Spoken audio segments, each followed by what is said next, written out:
teman-teman bonsai Indonesia. Jumpa lagi dengan saya Rudi Julianto dalam channel YouTube Pokop Art.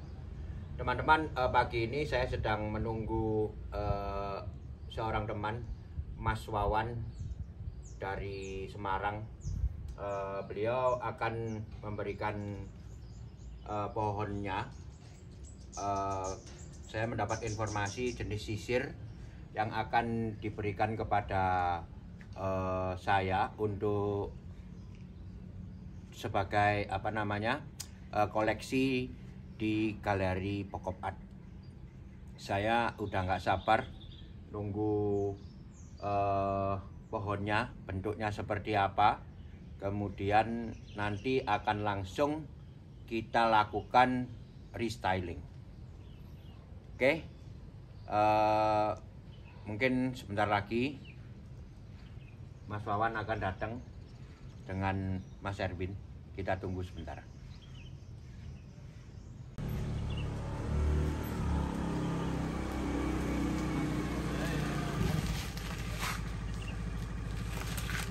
Woi. Pagi Pak Rudi. Pagi Pak. Pagi Mas. Ini pohon yang saya ceritakan kemarin Pak. Ya. Pohon udah lama sekali tapi kurang terawat. Gimana kira-kira ini bisa nggak ini dicari potensinya lagi Pak Rudi? Ya pasti bisa Mas. Gitu ya. Taruh di sini ya Pak Rudi. Ya.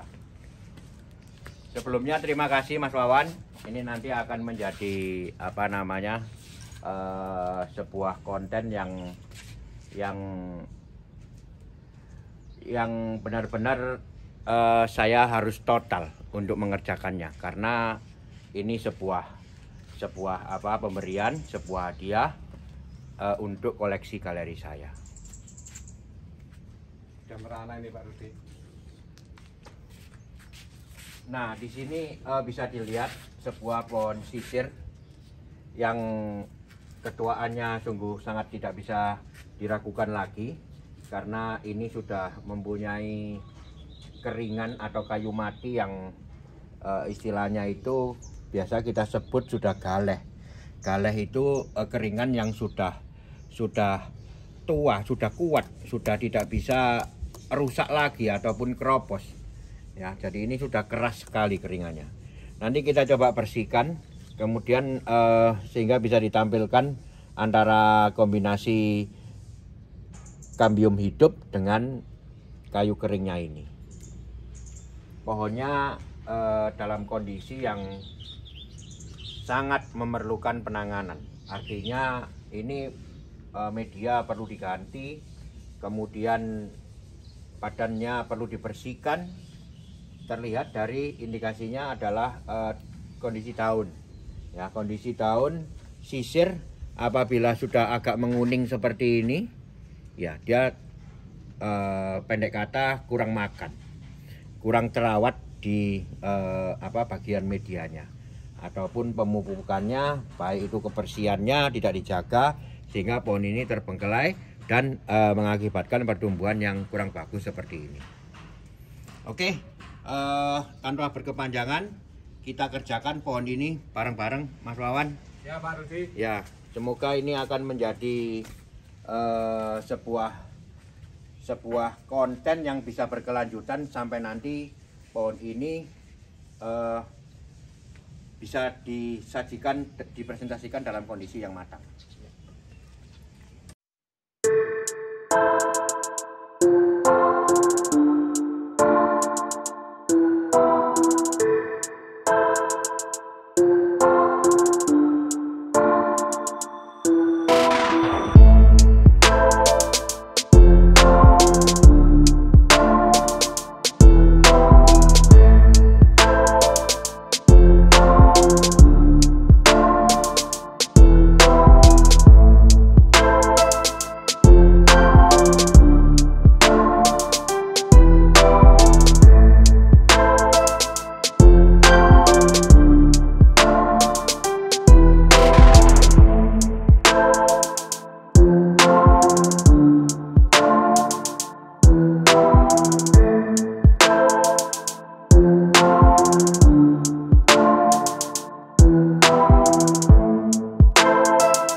tadi teman-teman, hasil dari kita membersihkan.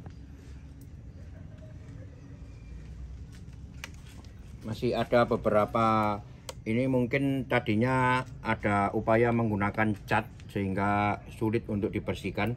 Nanti akan kita sikat dengan menggunakan sikat kawat ya, tetapi pohonnya udah terlihat bersih, baik itu kulit kambiumnya maupun kayu keringnya. Yang paling penting itu nanti upaya selanjutnya setelah pohon ini kita selesai restyling, saya akan memberikan obat jamur dan insek sekaligus untuk pencegahan. Nah, sekarang saya akan membongkar akar dari pohon ini. Kita lihat bersama. Untuk nantinya akan saya tanam ke pot yang baru sekaligus melakukan reposisi.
awal saya telah memutuskan bahwa pohon ini sebaiknya diposisikan berdiri.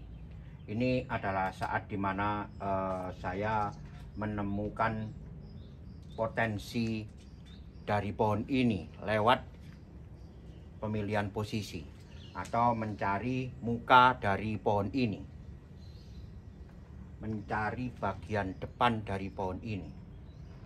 Nah, kita bisa menganalisa dengan adanya keringan, kemudian gerak batang, kemudian apa-apa yang tersedia, artinya cabang ranting yang telah tersedia. Karena ini memang pohon kita dapatkan dalam kondisi yang sudah pernah di training atau bahkan sudah pernah jadi atau matang, maka bisa dilihat banyak sekali perantingan-perantingan atau percabangan-percabangan yang sudah tua, yang akan tidak begitu saja kita buang untuk kemudian dibuat yang baru. Kita akan tetap memanfaatkan apa yang sudah ada dengan nantinya menambah ataupun mengurangi, itu disesuaikan dengan posisi yang telah ditentukan. Maksud saya, analisa menentukan posisi ini berdasarkan hal tersebut. Tetapi pada dasarnya teori gerak dasar akan saya pergunakan di dalam menentukan posisi. Gerak dasar adalah gerak batang yang diawali dengan tumbuhnya akar, kemudian diakhiri dengan nanti tumbuhnya mahkota. Jadi apabila saya memposisikan pohon ini tegak, saya harus memilih bagian yang bisa mempresentasikan kehidupan atau akar, kemudian gerak batang yang luas, kemudian ditambah lagi nanti ujung dari pergerakan gerak batang mestinya ditampilkan sebuah mahkota.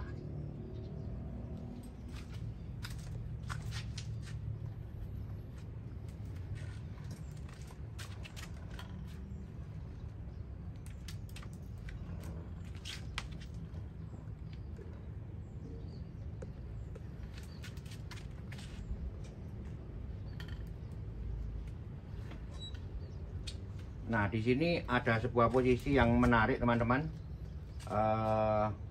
Gerakannya bagus, kemudian presentasi mahkota juga bisa bagus. Cabang yang kuat berada di depan.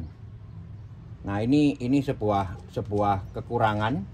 Kemudian apabila kita menggunakan posisi ini, tetap kita harus membuat latar belakang atau background. Karena kekuatan front ground ini sangat kuat sekali, sehingga background harus lebih juga berpenampilan kuat karena biar seimbang. Dengan demikian posisi kayu kering ada di depan, bisa dilihat ya ini ya. Jadi mempresentasikan gerakan batang lewat kambium yang hidup kurang, tetapi posisinya enak, gerak batangnya enak. Kita simpan opsi yang satu itu.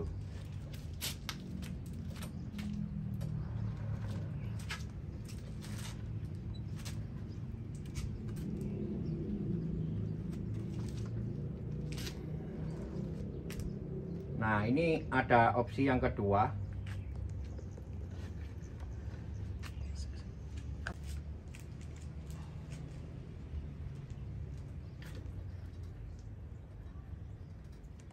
Ya, ini opsi yang kedua. Penampilan akar cukup bagus, bisa mempresentasikan sebuah awal kehidupan. Kemudian gerak batang kambium juga mulai dari awal terlihat. Ini berputar ke belakang ya, berputar ke belakang. Nah, ini kemudian ke depan lagi terlihat lagi. Nah, dengan posisi ini saya mempunyai latar belakang atau background yang sangat cukup. Ya, nantinya kita tinggal membangun beberapa foreground terdiri dari satu cabang ini, kemudian satu cabang kecil ini nanti kita perbesar, dan satu cabang ini. Ini untuk foreground. Saya pikir akan berimbang pertumbuhan background yang besar diimbangi dengan pertumbuhan foreground yang kecil tetapi terdiri dari 3 bagian atau 3 kelompok nantinya. Ya, presentasi keringan juga cukup bagus. Jadi ini gerak dasar ke atas menuju mahkota. Ya, Cuman permasalahannya di sini ada cabang yang pertumbuhannya nantinya akan lebih tinggi dari mahkota. Bisa saya mainkan dengan cara sedikit memiringkan pohonnya ke arah sebelah kanan. Ya, dengan demikian posisi ujung gerak batang akan berada paling atas. Nah, itu yang paling penting, bisa mempresentasikan gerak batang dengan ujungnya sebagai mahkota. Saya pikir saya memilih posisi yang ini, teman-teman. Oke, saya mantapkan dulu penanamannya.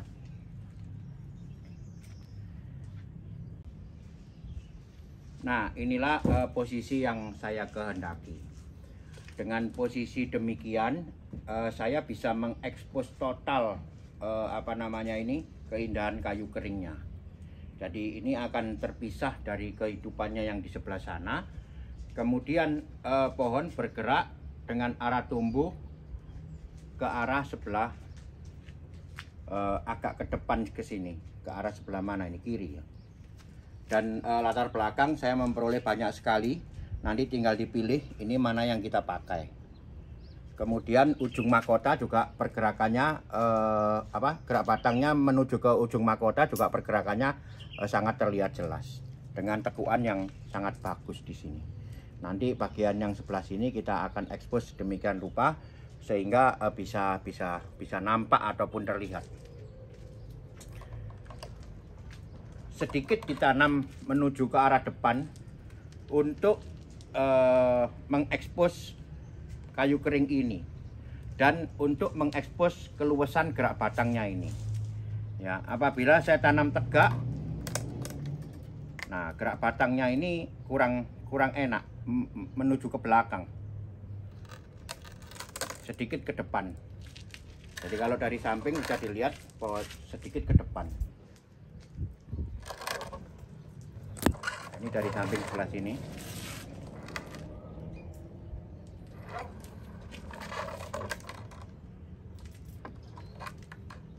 Oke, dengan demikian saya menanam sedikit miring. Dengan demikian ujung dari mahkota akan terangkat. Jadi di sini akan jelas mahkotanya akan berada di sini. Sehingga yang tadi saya khawatirkan lebih tinggi dari mahkota akan lebih rendah posisinya karena pohon saya miringkan. Kalau kita tegakkan begini, nah posisi yang cabang di tengah itu kayaknya lebih tinggi dari ujung mahkotanya. Nah, inilah tadi bagaimana pola pikir kita menentukan posisi ataupun menentukan bagian depan dari sebuah bonsai. Ya, analisanya dimulai dari akar, kemudian gerak batang, kemudian ujung sebagai mahkota, kemudian potensi-potensi lain yaitu keringan ataupun cabang-cabang kita perhatikan. Tetapi mayoritas kita akan memperhatikan tadi definisi gerak dasar, yaitu pergerakan dari sumber kehidupan menuju ke ujung kehidupan, yaitu mahkota. Oke teman-teman, dari sini saya akan meneruskan lagi prosesnya. Saya akan mengoles lagi kedua untuk kayu keringnya. Kemudian nanti akan saya melakukan pemilihan. Kita ikuti prosesnya bersama.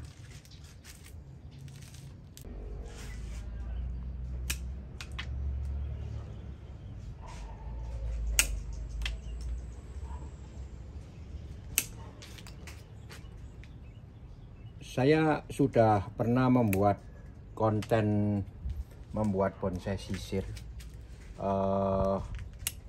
menerangkan bahwa perantingan sisir sebaiknya dilakukan secara serempak. Artinya pembuatan cabang semua, pembuatan ranting semua, ataupun anak ranting semua bersamaan. Untuk menghindari apa? Untuk menghindari kematian. Kematian karena disebabkan salah satu atau beberapa ranting tumbuh lebih dominan daripada ranting yang lain. Ya, inilah yang akan saya lakukan pada konten kali ini. Saya akan mengulang perantingan dari pohon ini. Ada perantingan yang sudah memecah ke level 2 atau level 3. akan saya seragamkan semua untuk menjadi ke level 2 kalau nggak salah ini. Mudah-mudahan konten ini bisa menggantikan konten saya sebelumnya atau meneruskan konten saya sebelumnya. Tapi ini mungkin sedikit mengulang ya, tak masalah. Supaya saya bisa meneruskan atau berkelanjutan sampai menuju bagaimana perandingan sisir yang major atau matang nantinya.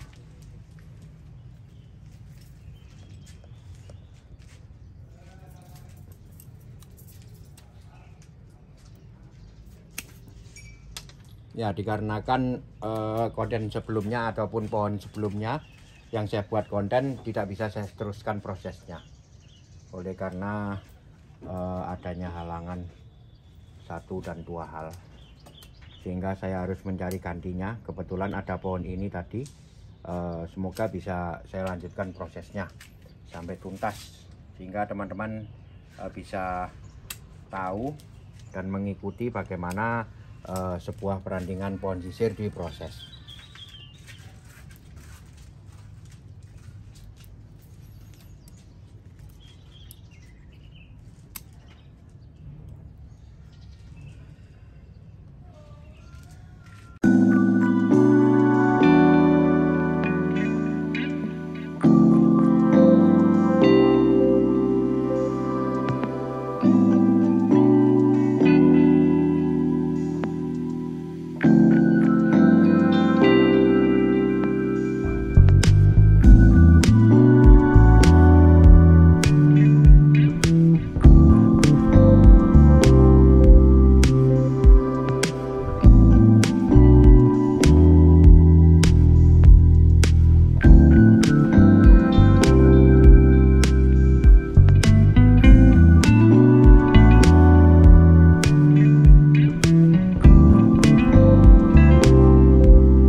Setelah kurang lebih saya melakukan pemilihan ranting, kemudian proses selanjutnya akan kita buang dulu daunnya semua dan akan kita kawat atau arahkan bagian-bagian yang memang perlu diarahkan dahulu, tetapi tidak perlu kawat untuk membuat perantingan terlebih dahulu, karena ini prosesnya kita mundurkan menuju ke level 2 ya, dari cabang ke ranting aja. Anak rantingnya belum tersedia, bahkan kita hilangkan meskipun tadi sudah tersedia. Nah, inilah awal dari proses pohon ini, pengulangan maksud saya, awal pengulangan dari pohon ini, yaitu kita mundurkan levelnya ke level 2 dulu. Setelah itu nanti baru kita proses rempak bersama-sama. Apabila level 2-nya sudah cukup, kita majukan ataupun kita proses ke level selanjutnya, yaitu level 3. Sisir hanya bisa memecah ke level 4.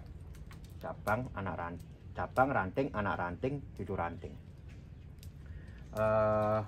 Ya, seperti kita tahu bersama bahwa pohon sisir mempunyai titik tumbuh. Inilah titik tumbuh pohon sisir. Bisa dilihat di sini ya.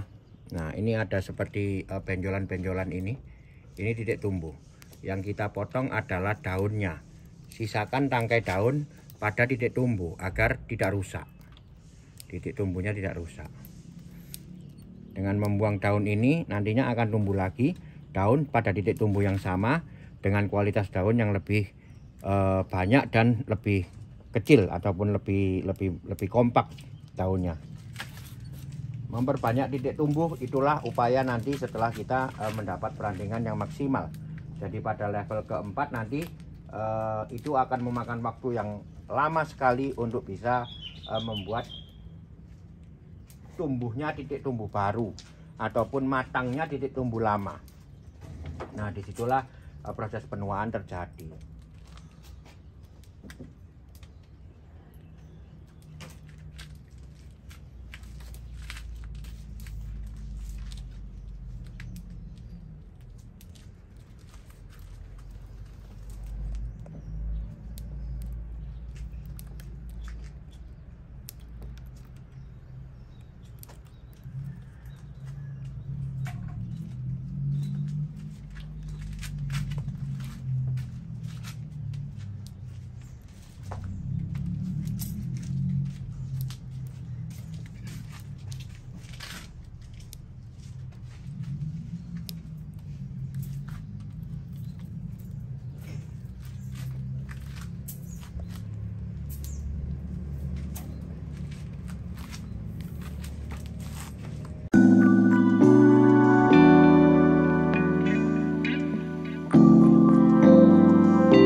Nah, ini sudah selesai teman-teman. Jadi apa yang saya lakukan sekarang ini selain mengolah pertumbuhannya, yaitu membuat keseragaman pertumbuhan percabangannya atau perantingannya, yaitu diturunkan sampai ke level 2 ataupun ada sebagian yang level 3. Tujuannya apa? Tujuannya nantinya agar bisa mendapat pertumbuhan yang serempak. Saya sangat bersyukur bahwa tidak ada keperluan untuk menambah titik tumbuh baru pada desain pohon ini. Jadi apa yang ada ini saya sudah merasa cukup, dan nantinya akan diteruskan prosesnya, yaitu menuju ke ranting, pembesaran ranting ataupun penambahan anak ranting. Mahkota saya tentukan di sebelah sini, kemudian ada beberapa pembantu mahkota yaitu di sebelah sini dan di sebelah sini. Sekarang mungkin masih nampak mahkotanya agak lebih rendah dari yang di belakangnya, tetapi nanti kita akan membuat pertumbuhan baru sehingga di sini akan terjadi bentuk parabola yang lebih menonjol dari pembantu mahkota, yaitu di sebelah sini dan di sebelah sini. Ya, ini adalah foregroundnya yang nantinya akan kita perbesar dulu. Kemudian ditambah dengan yang ini juga sama, ini masih kecil sekali.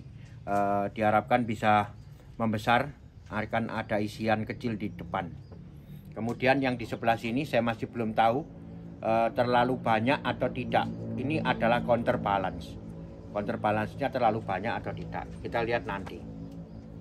Oke, ini background, besar sekali backgroundnya. Ya, dengan demikian saya rasa ini sudah merupakan sebuah restyle atau membuat perubahan desain dari bahan bonsai yang tadinya nampak terbengkelai ataupun tidak terurus dengan baik. Kemudian kita bisa upayakan untuk menjadi sebuah karya bonsai yang lebih indah.